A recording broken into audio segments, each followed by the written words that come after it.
The morning sun was still low in the sky when the man walked along the edge of his family farm. A coil of wire slung over his shoulder. The sound of clinking tools in his hand as he made his way to the wooden posts that marked the border of his land. His boots pressed into the damp soil, each step steady and sure. This land had been in his family for generations, and even though the years had brought new rules, new neighbors, and a new HOA that claimed power where it never belonged, he still treated the soil as his own blood, something sacred, something worth protecting. He bent down, fixing a loose strand of the fence, hammering the nail back into place. The air filled with the soft sounds of metal striking wood, the chirping of birds, the low rustle of wind through the corn. It was a normal morning for him, quiet, peaceful, until the sharp screech of a voice cut across the field like a blade. Karen stood there, hands on her hips, sunglasses perched on her face though the sun barely broke through the clouds, her mouth already moving faster than the breeze, her voice loud enough to make the cows stir in the pasture. "You can't do that here. This farm breaks neighborhood rules. This fence isn't allowed. Those animals aren't allowed. None of this is allowed," she barked, her finger jabbing toward the earth like she could rewrite its ownership with her words. The man didn't answer at first. He only straightened slowly, wiping his brow, his calm eyes fixed on her. But she took his silence as weakness, her lips curling into a smirk as she pulled a phone from her pocket, dialing without hesitation, her voice carrying loud and proud as though she was on stage. "Hello? Yes, I need the police. There's a trespasser here on this property. He refuses to leave. He's dangerous. You need to send someone right away." Her words were sharp, her tone filled with false panic, loud enough so every neighbor nearby could hear. Doors opened, heads peeked out, whispers spread down the street. "What's happening? Who is she calling the cops on?" One old man muttered, "Isn't that his land? His family's farm?" Another whispered, but the doubt in their voices showed the power of Karen's lies. Her authority as HOA president made people second-guess what they already knew. Karen stood taller as she ended the call, slipping the phone back into her pocket, her grin smug, her sunglasses catching the light. "They'll be here any minute," she declared to no one in particular.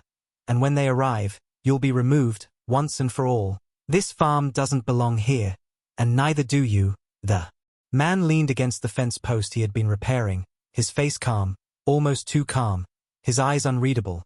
He didn't rush, didn't argue. He simply stared at her with the steady gaze of someone who had seen worse storms than her anger. Neighbors gathered closer now, some standing with crossed arms, some filming with their phones, unsure if this was another one of Karen's power plays or if something serious was happening. The quiet hum of morning turned into a buzz of tension, all eyes shifting between the farmer's steady frame and Karen's fuming posture. Then, faint at first but growing louder, the sound of sirens pierced the air, red and blue lights flashing in the distance, bouncing off the houses and casting streaks across the fields. The tension thickened, neighbors whispered louder, "The cops are really coming. What if he gets arrested?" "But this is his farm, isn't it?" Karen's smirk grew wider as the sirens drew closer, her arms folded as if she had already won. As if the flashing lights were proof of her power, she shouted over her shoulder at the farmer, her voice mocking, "You think you're above the rules, but you're not. The law is on my side, and you're about to find out." But the man didn't flinch, didn't shift, his calm expression never breaking. In fact, he almost looked amused, as though the sirens weren't trouble at all but something he had been waiting for, something he knew was coming. His lips curled just slightly at the corner, not in arrogance but in certainty. A quiet message in his expression that said she had no idea what she had just unleashed. The neighbors caught it too. That small shift in his face, and they leaned closer, their hearts pounding, sensing that something was about to happen, something that would change everything. The sirens screamed louder now, the flashing lights closing in, the gravel crunching under the tires of the approaching cruisers, and still the man stood there, steady, calm, the picture of patience, while Karen's voice rose higher and sharper, her hands gesturing wildly, as if she was rehearsing her victory speech. But deep down, beneath her smug confidence, there was a shadow of something else, a flicker of unease at the way he didn't fear the sound of the law closing in.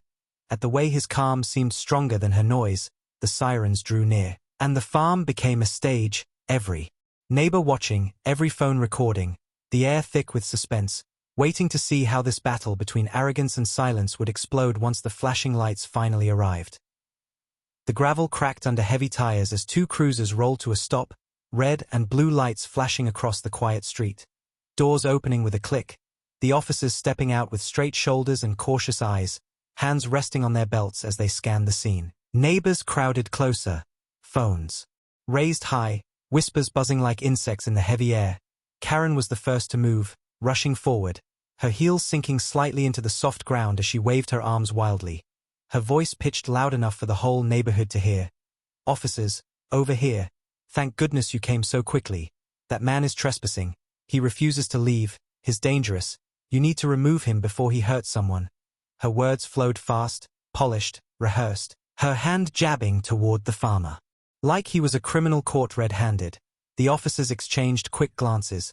Then one of them, a younger man with sharp eyes, walked closer to Karen, notebook already in his hand. Slow down. You're saying this man is trespassing? On what property?"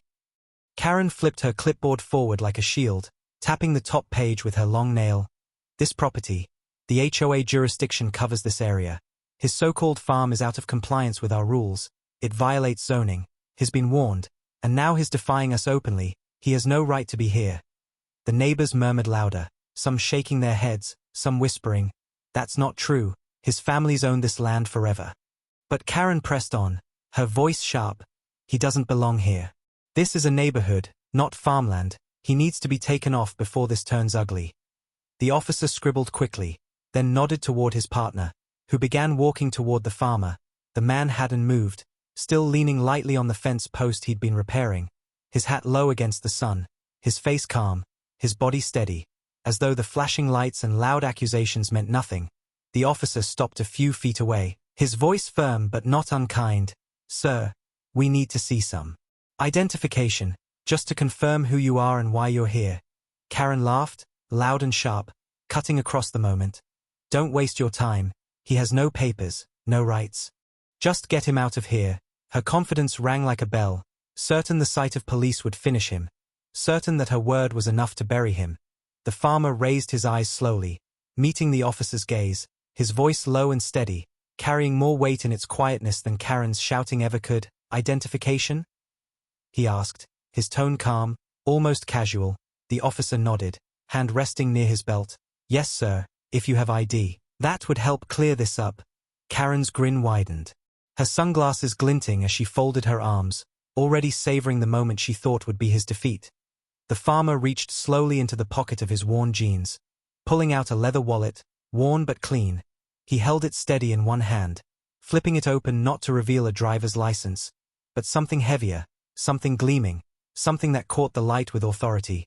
A polished badge, unmistakable, federal. The kind of symbol that turned the entire air heavy in an instant. The officer froze mid-breath, his eyes widening, his posture shifting from cautious authority to immediate respect. His partner glanced over, saw the badge, and stiffened, straightening almost unconsciously. The neighbors gasped, their whispers exploding into sharp breaths. "Is that a badge? Federal." Karen blinked, her grin faltering, her mouth opening but no words spilling out. Her finger that had been pointing at him trembled now as she stammered. What is that? That's not real, that can't be real." But her voice cracked at the edges, the certainty bleeding out. The farmer didn't boast, didn't raise his voice. He simply held the badge steady, his calm expression unchanged, his silence louder than anything else in that moment. The officers exchanged a look, their eyes narrowing at Karen now, their entire focus shifting. One of them stepped forward, his tone sharper.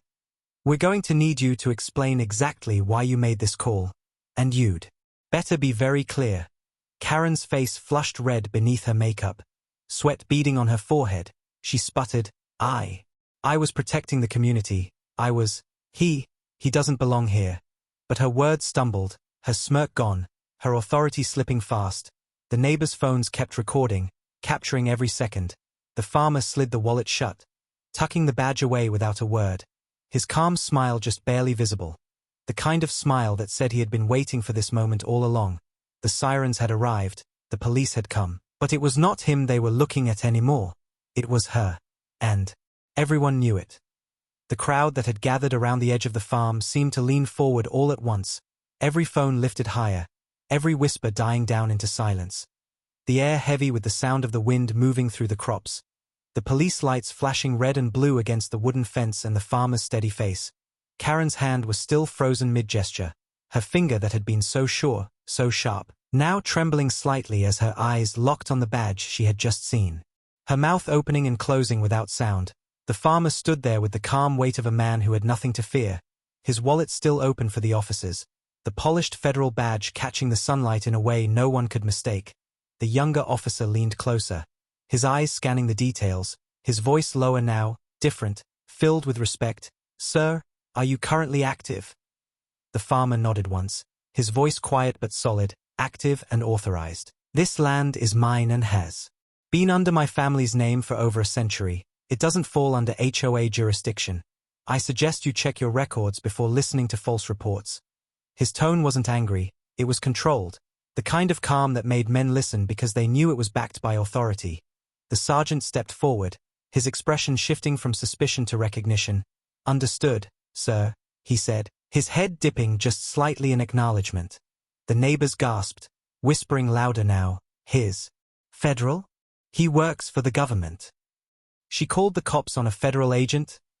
The words spread like fire, every eye turning back to Karen, whose face had drained of color, her sunglasses no longer hiding the panic in her eyes. She tried to laugh but the sound came out sharp and weak. This is ridiculous, he's just pretending. He probably bought that badge online, you can't take it seriously." Her voice shook, her usual confidence slipping like sand through her fingers. The officers didn't even look at her this time.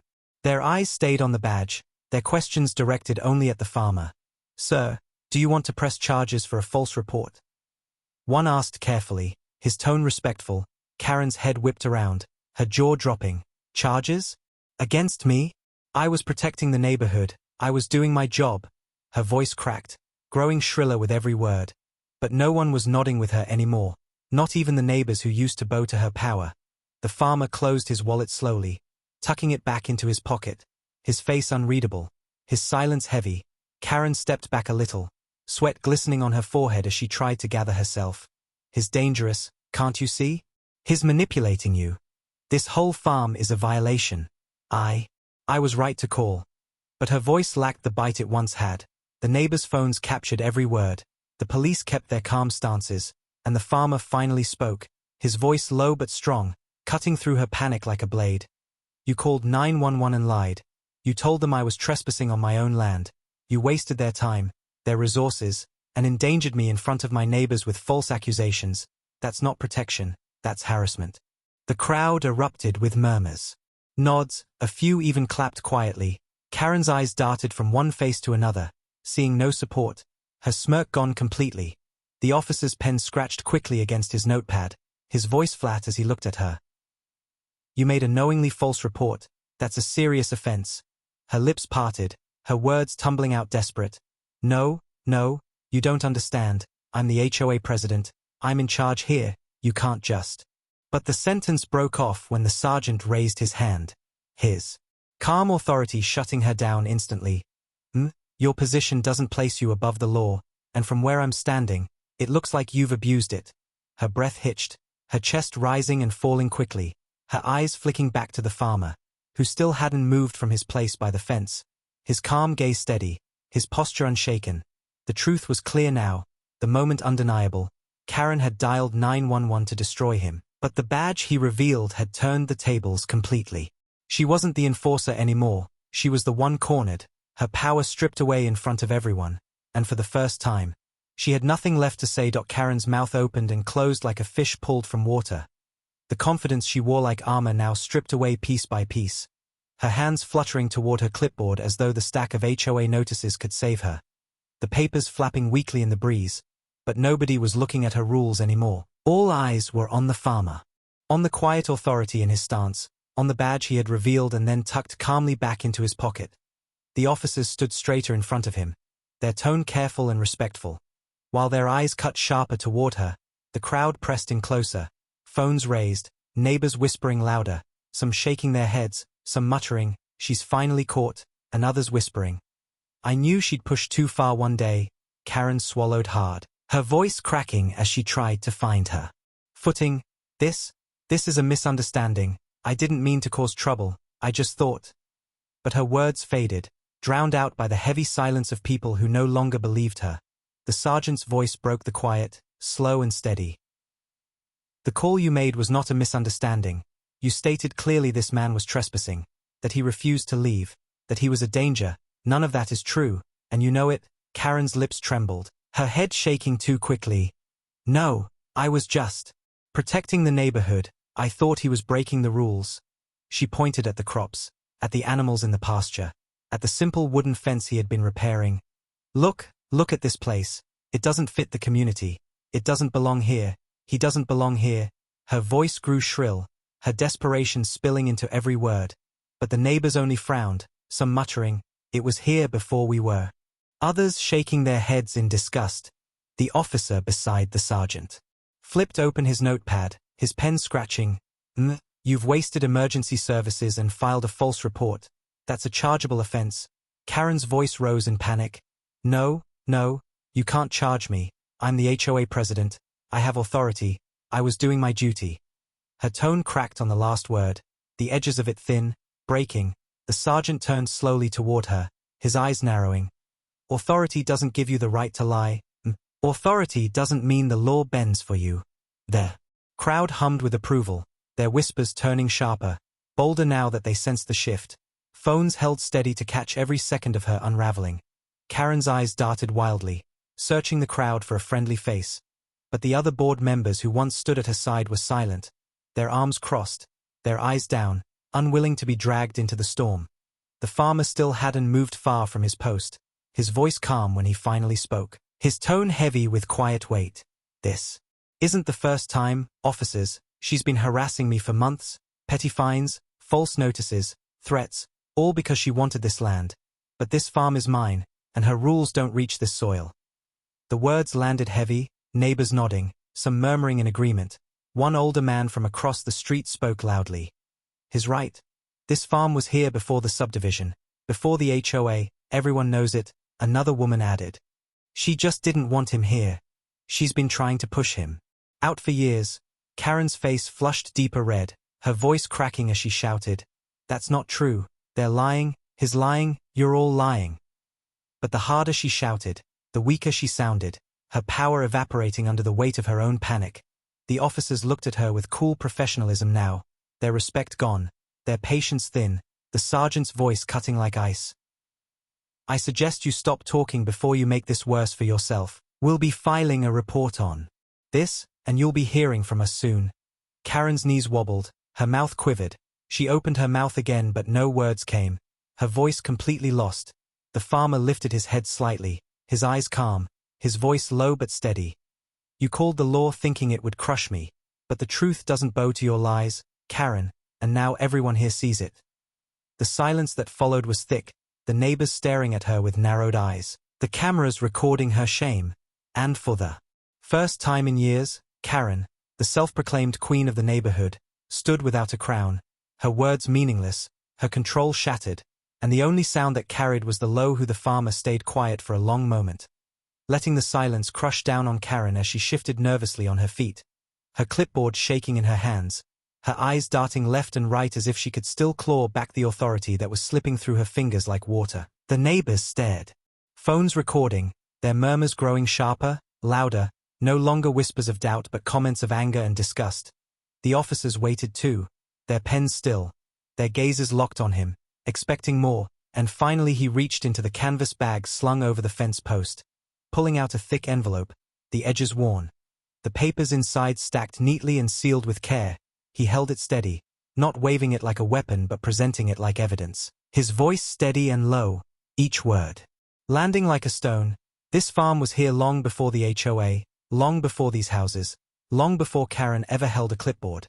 This land was registered in my family's name over 100 years ago, exempt from HOA control by federal and state law, and I have every document to prove it." He opened the envelope with slow precision, pulling out old deeds, stamped papers, government exemptions, photographs of his grandfather and father working the same soil where he now stood. The sergeant took the papers, his brow furrowing as he scanned the stamps, the signatures, the dates, the unmistakable legal weight that no HOA president could erase. The officer beside him leaned over, nodding slowly, his voice calm but firm. "These are legitimate records, sir. This property is clearly outside of HOA jurisdiction." The crowd erupted in murmurs, some clapping softly, others shaking their heads in disbelief at how far Karen had pushed a lie. One neighbor whispered loud enough for others to catch. "She knew, she always knew, she just wanted him gone," another muttered. "She thought no one would check, thought she was untouchable." Karen's face turned crimson, sweat dripping down her temple as she tried to blurt excuses. Those papers are outdated, they don't mean anything now, times have changed. This is a neighborhood now, the rules apply." But her voice cracked, desperate, hollow. The sergeant looked up from the documents, his voice cutting like a blade. "No, the rules don't apply here, not to this land, not to this man. And if you had bothered to check before harassing him, you would have known that." The crowd gasped. A few laughed bitterly. Karen stumbled back, her sunglasses slipping down her nose as she stammered, I didn't know, I didn't mean." But the farmer cut her off, his calm voice steady. "You knew, Karen. You've known all along. This farm was here before your board, before your rules. But you chose to lie, to harass, to spread your power where it doesn't reach. You wanted this land gone because you couldn't control it, and now everyone knows the truth." His words echoed across the field, the neighbors nodding, filming, their faces lit with vindication. Karen tried one last time, her voice shrill and shaking. "His manipulating you, all of you, his dangerous, his." But her words crumbled as no one listened anymore. The officers stepped away from the farmer, their stance firm and respectful. Turning instead to her, the sergeant's tone flat, final. "You wasted emergency services with false claims, and you targeted a property you had no authority over. This isn't enforcement. This is abuse." Karen's lips trembled, her knees bent slightly. Her clipboard fell from her hand and hit the dirt with a hollow slap. The sound almost like a gavel striking wood. Neighbors gasped again. The phones zoomed in, catching every frame of her collapse. The farmer folded his arms, his eyes calm, his voice quiet but cutting through the tension like steel. "You tried to bury me with lies, but the truth was deeper, stronger, older than anything you could forge, and now it's exposed." The officers nodded, the sergeant closing the envelope carefully, holding it as evidence. The crowd erupted louder now, their whispers turning into shouts. "She's finished, she's finally caught. She can't come back from this." Karen stood frozen, trembling, her voice gone, her crown shattered, her neighbors watching her not with fear anymore but with anger, disgust, and satisfaction. And the man she had tried to crush stood taller than ever, his proof in the officer's hands, his truth undeniable. Her lies laid bare for all to see. Karen's breath came out ragged, her chest rising and falling like she had run a race she was losing with every step. Her hands trembled as she bent to snatch up her clipboard from the dirt, clutching it like a drowning woman grabs driftwood, her eyes darting from the officer's hands holding the stamped documents back to the farmer's calm face. And in that panic something wild flickered in her eyes, the look of someone cornered but still clawing for control. She straightened her back sharply, lifting her chin, and her voice rang out shrill, slicing through the murmurs of the crowd. "No. This is still my neighborhood. I'm the HOA president, and I decide what happens here. I don't care what old papers you have, my rules stand. My authority stands. And I will not be made a fool in front of all of you." She jabbed her clipboard toward the farmer, spittle flying with the force of her words. "You think a badge changes anything? You think some dusty documents change the fact that I'm in charge? No. This is my community, these are my streets, my houses, and you will never belong here." Her voice cracked at the edges, frantic, desperate, the sound more unhinged than commanding. The neighbors pulled back slightly, shaking their heads, some muttering, "She's lost it, she's gone too far. She doesn't even sound sane anymore." The officers stiffened, their calm composure never wavering, but their eyes sharp, the sergeant's voice low but carrying a weight that silenced the crowd. Stop. Right now, your authority as HOA president does not give you the right to break the law, and it certainly does not put you above it." Karen spun toward him, her face twisted, her words coming fast and uneven. "Above the law? I am the law here, I run this place. These people listen to me, not to him, not to you, to me." Her shriek echoed off the houses, but instead of fear, it drew bitter laughter from the neighbors, some shaking their heads, some openly smirking as they filmed. The sergeant stepped forward, closing the gap between them, his shoulders broad, his tone colder, sharper. Not anymore. The moment you made that false 911 call, the moment you lied to officers, you crossed a line, and now you'll answer for it. Karen stumbled back, her heels digging into the dirt, her clipboard sagging in her hands, her eyes wild as they snapped back to the farmer, her voice breaking. You set me up, you did this to me, you planned this. But he didn't flinch, didn't rise, his voice calm, steady, almost quiet. I didn't have to set you up, Karen, you did this to yourself. All I did was stand here and let the truth speak louder than your lies. His words fell heavy. The crowd murmured again. Nodding, agreeing, the officers straightened beside him. Their respect now fully turned his way. Their authority now a shield against her fury. Karen screamed one last time, her voice shrill and desperate. No. You can't do this to me. I'm the president. I'm in charge. This is my neighborhood. But the sound rang hollow, like glass cracking under pressure, and as the neighbors whispered, as the officers stood firm, and as the farmer's calm silence pressed heavier than any words, her authority shattered completely. The image she had built of herself for years collapsing in front of flashing cameras and recording phones, and she stood there shaking, red-faced, exposed, and powerless. The showdown she wanted had come, but it wasn't the victory she dreamed of. It was her undoing. Karen's voice broke in the air, high and brittle, echoing off the houses like the last scream of someone who realized too late that no one was listening anymore. She clutched her clipboard tighter, her hands shaking so badly the papers inside slipped and fluttered to the dirt like falling leaves. Neighbors gasped, some laughed under their breath, the phones kept recording, catching every second of her unraveling. The sergeant's pen scratched across his notepad with slow finality, his voice calm but heavy as stone. You made a false emergency call, you knowingly gave false information to law enforcement, and you attempted to harass a property owner with no legal grounds. That is a misuse of emergency services and may lead to criminal charges. His words cut through the air like a blade. Neighbors gasped louder, some whispering, finally. Others shaking their heads, muttering. She thought she was untouchable. Karen's eyes widened, her mouth trembling. She shook her head so violently her hair bounced out of place. No, you can't say that. You can't charge me. I was doing my duty. I was protecting this community. Her words stumbled, her voice fading as she realized the crowd wasn't with her anymore. The people who once nodded under her rules now stood with arms crossed, their faces cold, their eyes filled with the satisfaction of seeing her empire crumble. One woman from across the street called out, "Protecting us? You've done nothing but bully and fine us for years." Another man added sharply, "You're not protecting anyone but yourself, Karen. You've abused your power and we're sick of it." The crowd grew bolder, their voices louder, their anger spilling free now that the spell was broken. Karen tried to shout over them. No, that's not true. I was keeping order. I was making things better." But the words were swallowed by the noise, by the truth she couldn't drown. The sergeant raised a hand and the crowd quieted, his voice sharp, official. "You need to step aside, right now. You're not in control here anymore, and if you continue, we will remove you physically." The words made her knees buckle. Her clipboard slipped again, landing face down in the dirt, her hands trembling uselessly at her sides, her lips quivering like she wanted to speak but had no words left. The farmer finally stepped forward, his boots heavy on the soil, his face calm but strong, his voice low yet cutting through the crowd with the weight of truth. "This land has survived storms, wars, and generations, and you thought your rules could erase it. You thought your lies could bury me. But the truth is older, stronger, and it will stand long after your power is gone."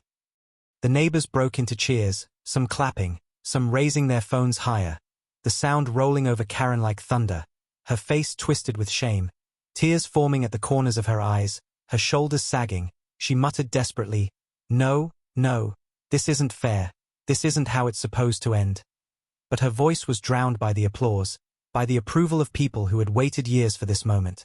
The officers didn't even look at her anymore, their attention on the farmer. The sergeant nodding with respect. "We'll be filing a full report, sir, and I recommend you keep those documents handy. There will be no more interference here." The farmer dipped his head once, calm, steady. The crowd erupted again, their cheers loud enough to rattle the windows. Karen stumbled backward, her face pale, her legs shaking, the clipboard forgotten in the dirt at her feet. The queen of the neighborhood now reduced to a trembling figure stripped of her crown. The collapse was complete, and everyone had witnessed it. The flashing lights faded slowly as the officers moved in closer to Karen, one of them lifting the fallen clipboard from the dirt with gloved hands. The other speaking quietly into his radio. Karen stood frozen, her shoulders trembling, her eyes darting from face to face, searching for even one ally among the crowd. But all she saw were cold stares, shaking heads, and raised phones recording her humiliation from every angle. Her voice cracked weakly. "You can't do this to me. I'm the president. I'm the one who keeps this place together. But the words died on her lips when the sergeant nodded to his partner, the officer stepping behind her, his hand resting firm on her elbow. "You'll need to come with us. We'll be filing charges for the false report, obstruction, and harassment. You've done enough here tonight."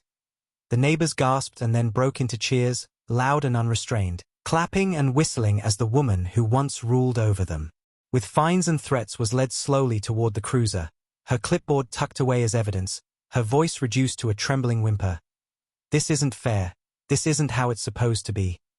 The farmer didn't move toward her, didn't gloat, didn't need to. He simply turned back to the fence post he had been repairing, picking up the hammer he had set aside, and with slow, steady strikes, he drove the nail into the wood, the sound echoing in the evening air, sharp and final, like the closing of a door. The crowd grew quiet again, their eyes still on him, the cameras still raised, but the energy shifted, admiration now where there had once been doubt, respect where there had once been suspicion. One neighbor called out, "We're with you," another shouted, "About time someone stood up to her." The farmer only nodded once, his hat low, his voice calm. "I didn't have to stand alone. The truth was always enough, it just needed the light." The sergeant approached him, extending the envelope of documents with a respectful nod. "Sir, you won't have to deal with her interference anymore. We'll be making sure of that. This farm is yours, by right, by law, and by history. Don't let anyone tell you otherwise." The farmer took the envelope, his hand steady, his voice low. "I never doubted it." The officers turned back to their cruisers, guiding Karen into the back seat as her head hung low, the cheers rising again from the neighbors as the door shut with a hollow thud, the sound of her authority slamming shut forever. The cruisers rolled slowly down the street, the red and blue lights fading into the night, leaving the farm bathed in the soft glow of the setting sun. The farmer stood tall in his field, his badge still tucked away, his work continuing as if nothing had changed, but everything had. The neighbors lingered a while, some clapping him on the back, some shaking his hand, their voices full of gratitude, their respect undeniable now, and slowly they drifted back to their homes, still whispering about what they had seen, still watching the videos they had captured, videos that would spread beyond the neighborhood and show the world how arrogance fell when faced with truth. And when the last of them were gone, the farmer leaned against the fence he had finished, looking out over the land his family had kept for generations, the fields stretching wide and golden in the fading light, his voice barely above a whisper, but strong, unshakable. Home. It was not just soil, not just wood and wire, it was history, it was blood, it was his, and no board, no president, no lie could ever take it from him again. And somewhere behind him, the faint sound of a cruiser door closing still echoed in his mind. The sound of justice finally catching up to the woman who thought she could bury him, but instead found herself buried under the weight of her own lies.